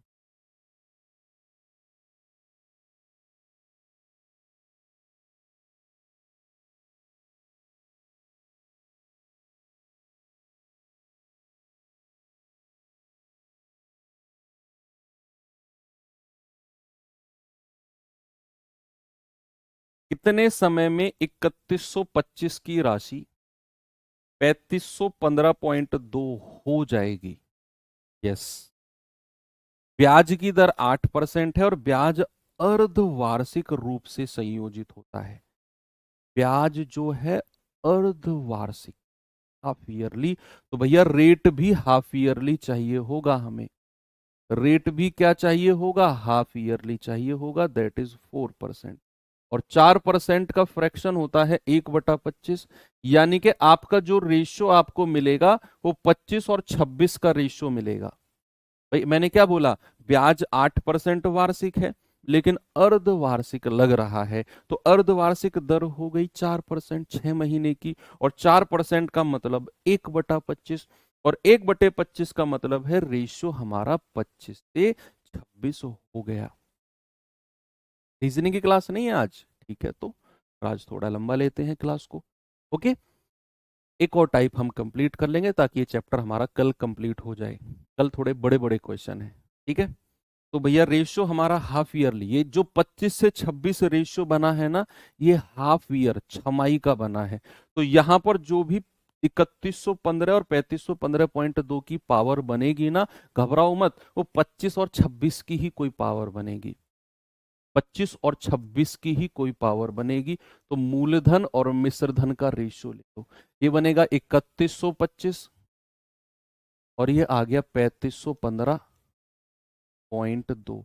अगर मैं पॉइंट हटाता हूं तो एक जीरो यहां पर आ जाएगी, क्योंकि इस जीरो को तो काउंट नहीं भी करोगे चलेगा, इस जीरो को नहीं भी काउंट करोगे ना चलेगा। पॉइंट के बाद केवल दो मान के चलो, पॉइंट के बाद एक ही डिजिट है तो एक जीरो इधर लगा दी। किससे काटें इसको? दो से काट दें क्या? दो से काट दें क्या इसको? अगर मैं इसको दो से काट दूं तो ये बनेगा 2 एकम 2, 1 2 पंजे 10, 2 छिक्के 12, 15,625। ये कटेगा आपका 2 एकम 2, 1 2 सत्ते 14, 1 2 पंजे 10, 1 2 सत्ते 14, 2 छिक्के 12। अब आपको ये सोचना ही नहीं है ये किस किस का क्यूब या फोर्थ पावर बनेगी। आपको दिमाग में एक ही बात रखनी है कि 15,625 जो है ना, ये 25 का क्यूब होता है, 25 का घन। अभी थोड़ी देर पहले हमारा जिक्र आया था वो इसी क्वेश्चन में। 25 का क्यूब कितना होता है? 25 का क्यूब है आपका 15,625। तो आंख बंद करके कह दो कि रेशियो हमारा 25 से 26 था, तो अगर ये 25 का क्यूब है तो इसको 26 का क्यूब बनना पड़ेगा। कैलकुलेटर में निकाल लो, 26 का क्यूब ही है ये 26 का क्यूब भाई, इसकी और कोई ऑप्शन ही नहीं है, क्योंकि रेशियो हमारा 25 से 26 चल रहा है एक छमाई वर्ष का। तो दो बार का फिर 25 से 26, तीन बार का फिर नीचे 25 से 26 मल्टीप्लाई होती चली जाएंगी। इसीलिए अगर ये 25 का क्यूब है तो इसे 26 का क्यूब बनना पड़ेगा। तो ये आपका समय आ गया, जो पावर है यही आपका समय है। 3 छमाई वर्ष, 3 छमाई वर्ष, क्योंकि ब्याज को हम अर्धवार्षिक ले रहे हैं ना, तो 3 छमाई वर्ष। लेकिन उसने वर्ष में पूछा है, कितने समय, और वो भी वर्षों में। तो भैया 3 छमाई वर्ष का मतलब होता है 1.5 साल। भाई जो पावर आई है ये छमाई वर्ष आएगी, ये पूरा समय 3 साल नहीं है, ये छमाई वर्ष है जो पावर है, क्योंकि ब्याज को हम अर्धवार्षिक लगा रहे हैं। तो जो पावर आएगी वो छमाई वर्ष आएगी, छमाई वर्ष आएगी वो, ठीक है। क्योंकि ब्याज को हम अर्धवार्षिक लगा रहे हैं, 4% अर्धवार्षिक दर ही तो ली थी हमने। तो ये 3 छमाई वर्ष, 3 6 6 महीने मिलके कितना बनाएंगे? 1.5 साल बनाएंगे। Option number B. लोग नजदीक तक तो पहुंचे लेकिन गलत कर गए, तो 3 साल आंसर दे रहे हैं लेकिन गलत है वो, क्योंकि यहां ब्याज अर्धवार्षिक लग रहा है और हमसे समय वर्ष में पूछ रहा है, ठीक है। आगे चलें, चलो ये टाइप अब एंड होता है, ये हमने करा दिया है। और अब हम चलते हैं थोड़ा सा आगे। थोड़ा सा आगे देखो, हमने एक टाइप के क्वेश्चन किए थे साधारण ब्याज में कि कोई पैसा n गुना होता है तो वहां पर मिलने वाला प्रतिशत ब्याज n-1 इंटू 100%। याद है कि नहीं? साधारण ब्याज में कोई धनराशि 4 गुना हो गई 6 वर्षों में, तो 5 गुना कितने वर्षों में होगी? इस तरह के क्वेश्चन। अब सेम इसी तरह के क्वेश्चन आपको कंपाउंड इंटरेस्ट में भी मिलने वाले हैं, लेकिन वो कितने गुना का प्रतिशत ब्याज नहीं निकलेगा, क्योंकि कंपाउंड इंटरेस्ट में चीजें चलती हैं मल्टीप्लाइंग फैक्टर। मल्टीप्लाइंग फैक्टर, एक वर्ड मेरे मुंह से निकला, मल्टीप्लाइंग फैक्टर। इसके बारे में पहले थोड़ा सा देखते हैं। Multiplying multiplying factor, multiplying factor, ठीक है, या फिर आप गुणांक भी कह सकते हो, ठीक है, आप इसे गुणांक भी बोल सकते हो। इसको शॉर्ट फॉर्म में हम एमएफ बोलेंगे, एमएफ बोल। मल्टीप्लाइंग फैक्टर या एमएफ क्या होता है जरा देखना। सपोज अगर मैंने आपसे बोला कि भैया कोई धनराशि है मेरे पास P, कोई मूलधन है मेरे पास P, और भाई वो 2P हो गया, वो क्या हो गया? 2P हो गया। तो मेरे पास कोई पैसा था P और वो 2P हो गया, तो किस संख्या से ये मल्टीप्लाई हुआ? That is called multiplying factor.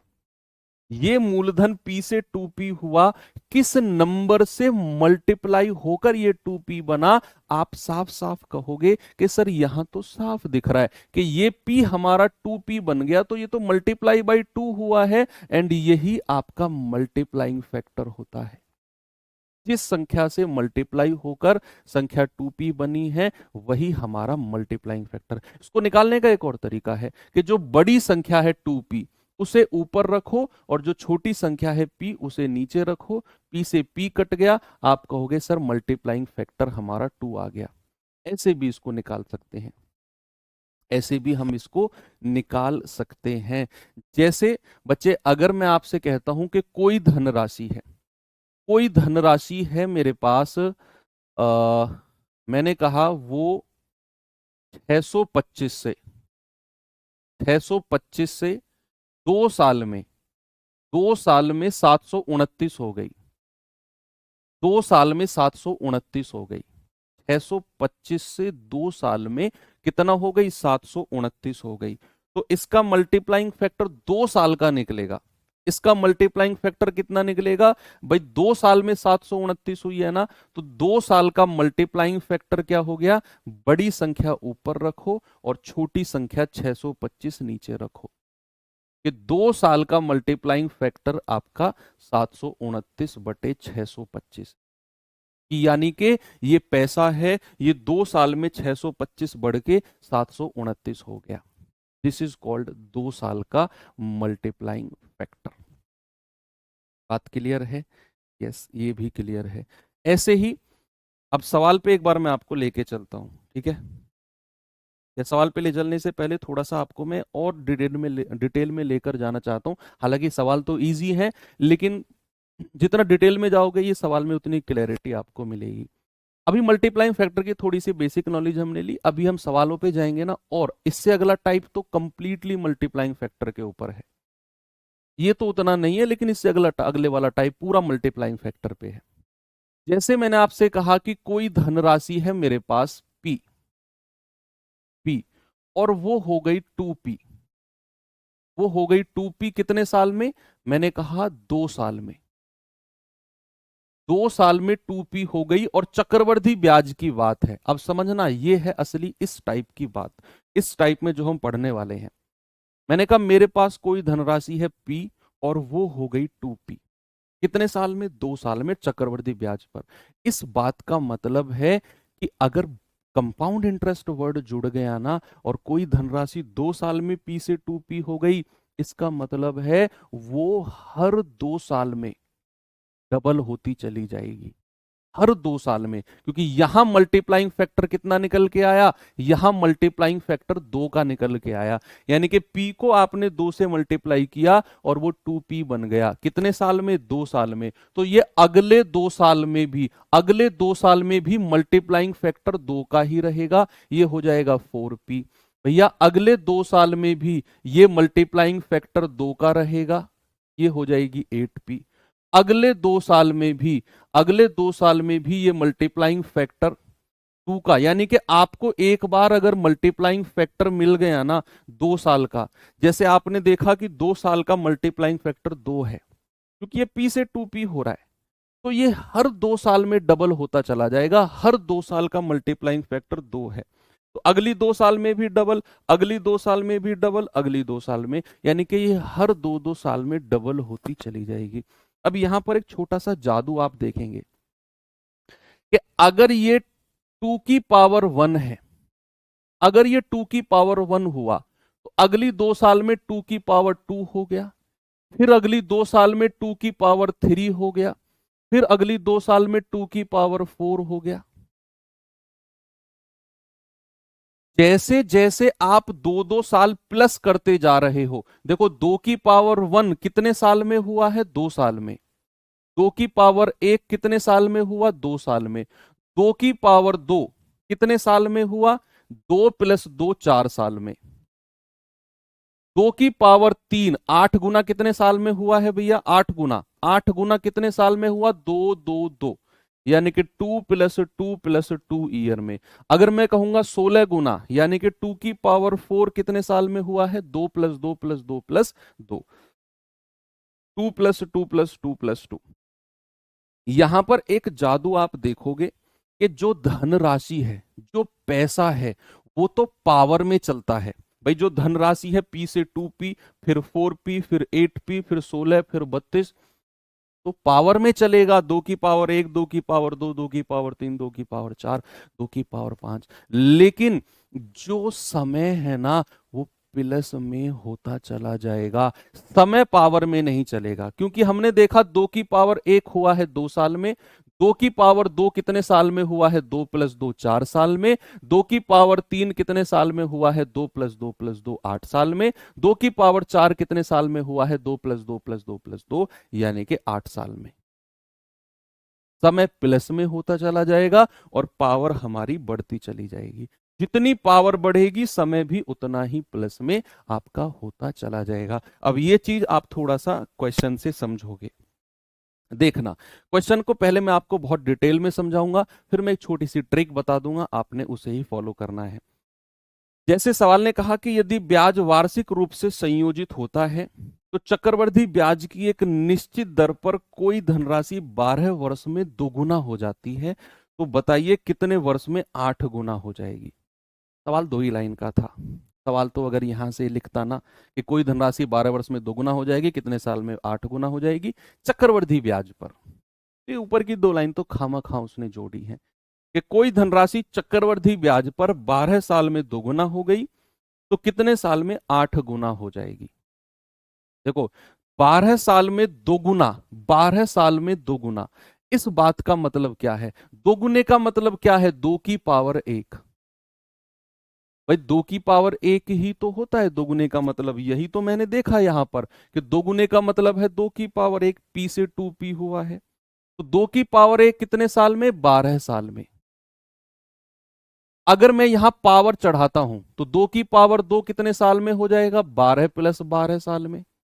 भाई इधर तो पावर बढ़ेगी और समय प्लस होगा। जैसे मैंने यहां पे देखा कि 2 की पावर 1 2 साल में, 2 की पावर 2 2 + 2, समय प्लस होता जा रहा है और पैसा पावर में बढ़ता जा रहा है।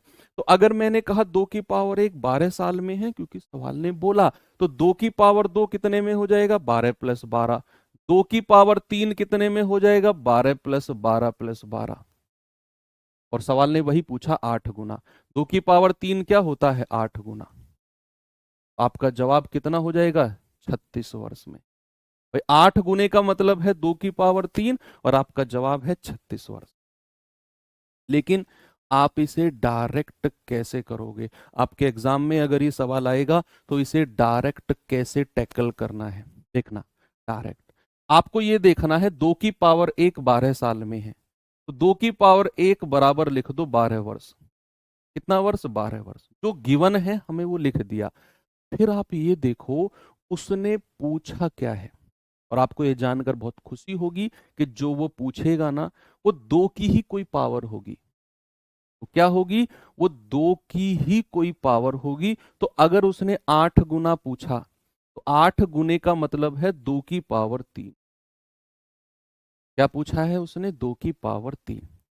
तो यहां पर हमें दिया है 2 की पावर 1 12 साल में, और पूछा है 2 की पावर 3 कितने साल में होगा। सामने देखना बच्चे, जो ये पावर पूछी है ना, इसकी मल्टीप्लाई कर दो समय में, जो 1 पावर का समय दिया हुआ है, तो आपका जवाब आ जाएगा 36 साल। क्या करना है फिर से देखो, उसने आपको दिया है 2 गुना 12 साल में।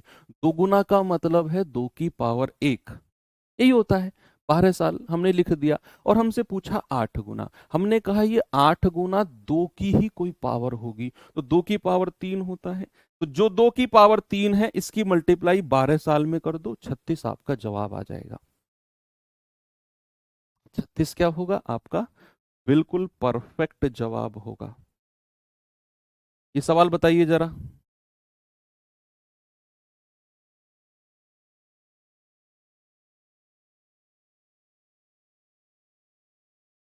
सभी लोग मुझे जवाब बताएंगे।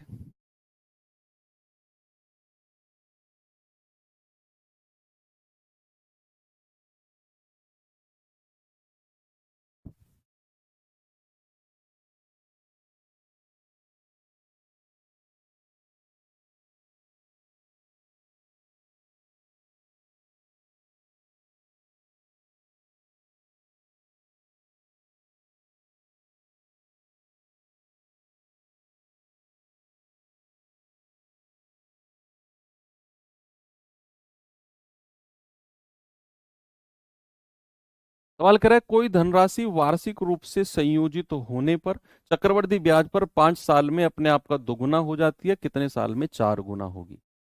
कितने साल में 4 गुना? देखो 5 साल में दोगुना, दोगुने का मतलब है 2 की पावर 1, कितने साल में? 5 वर्ष में। क्या पूछा उसने? उसने आपसे पूछा है कितने साल में 4 गुना। 4 गुने को हम 2 की ही पावर में लिखेंगे, 2 की पावर 2। क्या लिखेंगे बच्चा? 2 की पावर 2। हमें पता है 2 की पावर 1 5 साल में हो रही है, तो 2 की पावर 2 के लिए क्या करेंगे? इस पावर को मल्टीप्लाई कर दो 5 से, आपका जवाब आ जाएगा पूरे 10 वर्ष में। क्या आएगा? पूरे 10 वर्ष में। ऑप्शन नंबर बी बिल्कुल करेक्ट जवाब आपका हो जाएगा। ये सवाल देखना जरा।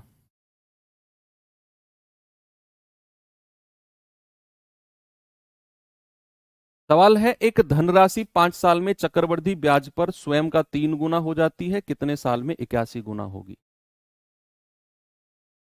कितने वर्ष में यह 81 गुना हो जाएगी?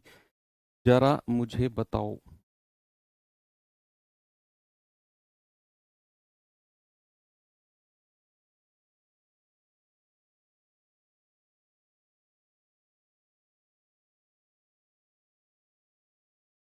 एक धनराशि 5 साल में चक्रवृद्धि ब्याज पर 3 गुना, कितने वर्ष में 81 गुना? देखो 3 गुने का मतलब क्या है? 3 गुने का मतलब है 3 की पावर 1। आप कहोगे सर ये तो 5 साल में है, और उसने पूछा क्या है? उसने पूछा है 81 गुना। तो ये 81 गुना 3 की ही कोई पावर होगी, और कितनी है ये? 3 की पावर 4। कितनी है मेरे भाई? 3 की पावर 4। तो आप कहोगे 3 की पावर 1 अगर 5 साल में है, तो 3 की पावर 4 कितने साल में होगी? पावर को समय से गुणा कर दो, 20 साल में। कितने साल में? 20 साल में। अब मैं एक दो क्वेश्चन अलग से लिख कर आपको करवाता हूं, देखता हूं कौन उसका जवाब सही से मुझे दे पाएगा।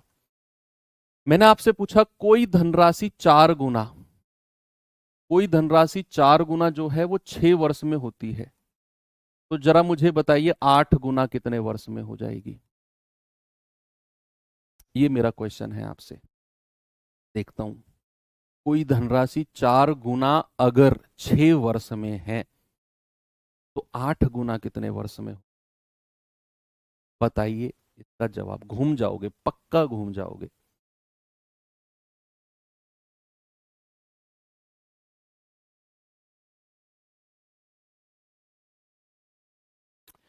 आप कहोगे सर अभी तक आपने जो 2-3 सवाल कराए ये तो सारे के सारे कॉन्सेप्ट से अलग है कि 4 गुने का आप ऐसे करोगे, 4 गुने का मतलब है 4 की पावर 1 6 साल में। तो सर 8 तो 4 की कोई पावर होता ही नहीं है भाई। आप 4 की पावर 2 भी करोगे तब भी ये 16 होता है, 4 की पावर 3 करोगे तब भी ये 64 होता है। तो 8 तो 4 की कोई पावर बनी ही नहीं। अब तक तो आप सर यही कहते आए हो कि जो भी बनेगा वो भैया उसी की ही कोई पावर बनेगा। जैसे 81 जो है वो 3 की ही कोई पावर है सर। यहां पर जो 4 है वो 2 की ही कोई पावर है, दुगनी धनराशि हुई। सर यहां पर जो 8 है वो 2 की ही कोई पावर है, लेकिन यहां तो सारे जज्बात बदल गए सर। ये 8 तो 4 की कोई पावर बना नहीं। तो फिर हम क्या करें? फिर हम ऐसी कोई कॉमन संख्या ढूंढेंगे। मैंने क्या बोला? हम ऐसी कोई कॉमन संख्या ढूंढेंगे जो 2 की, जो 4 को भी अपनी पावर में लेकर आ जाए और 8 को भी अपनी किसी पावर में लेके आ जाए। यानी कि ऐसी कोई संख्या बताओ जिसकी पावर में 4 भी आ जाए और जिसकी पावर में 8 भी आ जाए। आप कहोगे 2। सर 2 की पावर 2 करोगे तो 4 और 2 की पावर 3 करोगे तो 8। तो क्या मैं सवाल को थोड़ा सा अगर आगे सॉल्व करता हूं तो 4 गुने का मतलब है 2 की पावर 2 और कितने वर्ष में? 6 वर्ष में। 6 वर्ष में। अब मैं इसको 2 की पावर में बनाना चाह रहा हूं। मैंने आपसे क्या बोला? 4 गुना 6 साल में है तो 4 गुने को मैंने लिखा 2 की पावर 2 6 साल में। तो क्या मेरे भाई 6 साल को मैं ऐसे लिख सकता हूं 3+3? बोलिए, क्या मैं इसको ऐसे लिख सकता हूं 3+3? ये बहुत अच्छा कॉन्सेप्ट का सवाल बता रहा हूं। सवाल एग्जाम में आ गया ना तो मुझे ही उल्टा सीधा बोलोगे सर ने यार आप सीधा सीधा पावर वाले समझाए थे, ऐसे थोड़े से उल्टे सीधे आपने समझाए नहीं। समझो, थोड़ा सा ऑपरेशन कर रहे हैं सवाल का हम कि 4 गुना अगर 6 साल में है तो 4 गुने को मैंने लिखा 2 की पावर 2 6 साल। 6 साल को मैंने आधा आधा तोड़ लिया यानी कि 3+3। क्या अगर मैं आपसे पूछूं 2 की पावर 1 कितने वर्ष में हुआ होगा? आप मुझे बता सकते हो? इसीलिए मैंने आपको शुरू का कॉन्सेप्ट डिटेल में समझाया था कि इधर तो पावर बढ़ती है और समय प्लस में होता है। यही रीजन था जिसकी वजह से मैंने आपको शुरू का कॉन्सेप्ट डिटेल किया था कि जो पैसा, जो धनराशि है वो पावर में चलती है, समय प्लस में चलता है। तो अगर मैंने कहा 2 की पावर 2 3+3 वर्ष में हुआ है तो 2 की पावर 1 कितने वर्ष में हुआ होगा? केवल 3 वर्ष में। भाई 2 की पावर 1 कितने वर्ष में? केवल 3 वर्ष में, क्योंकि पावर को आधा कर दिया तो समय भी आधा हो जाएगा।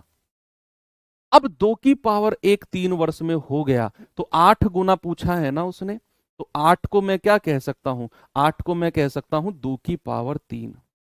क्या कह सकता हूं मैं 8 को? 2 की पावर 3। तो इस पावर को उठाकर सीधा मल्टीप्लाई कर दो 2 की पावर 1 के समय में, आपका जवाब आ जाएगा 9 वर्ष।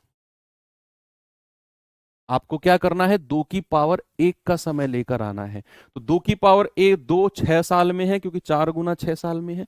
तो 2 की पावर 1 कितने साल में हो जाएगा? भाई 6 वर्ष का मतलब है 3+3।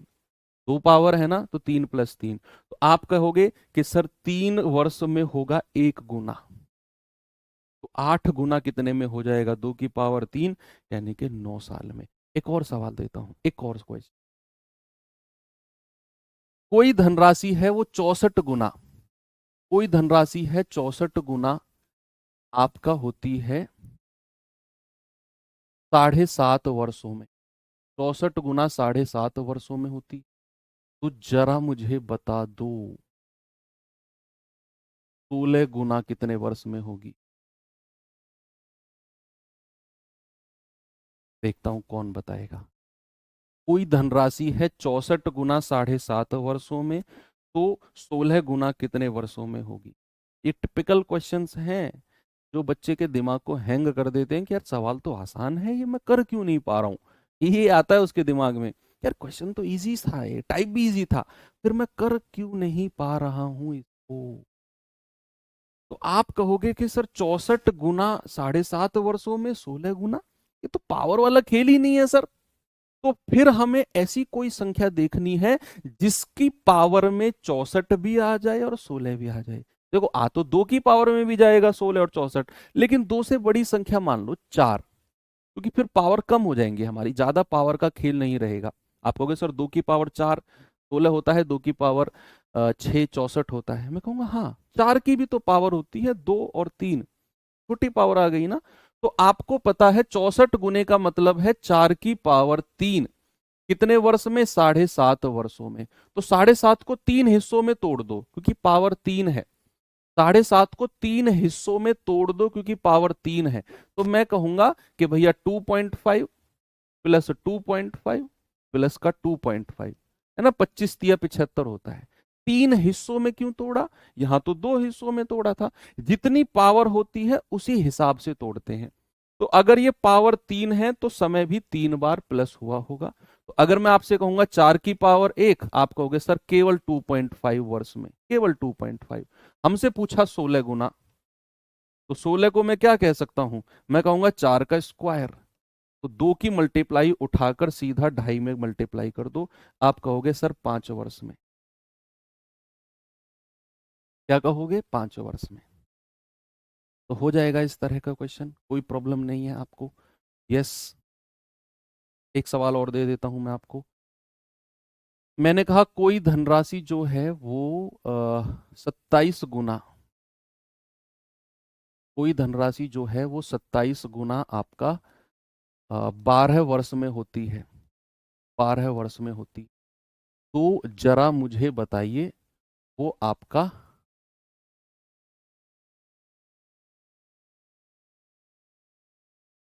16 वर्ष में कितने गुना हो जाएगी? 16 वर्ष में कितने गुना हो जाएगी, ये आपको बताना है। कितने गुना?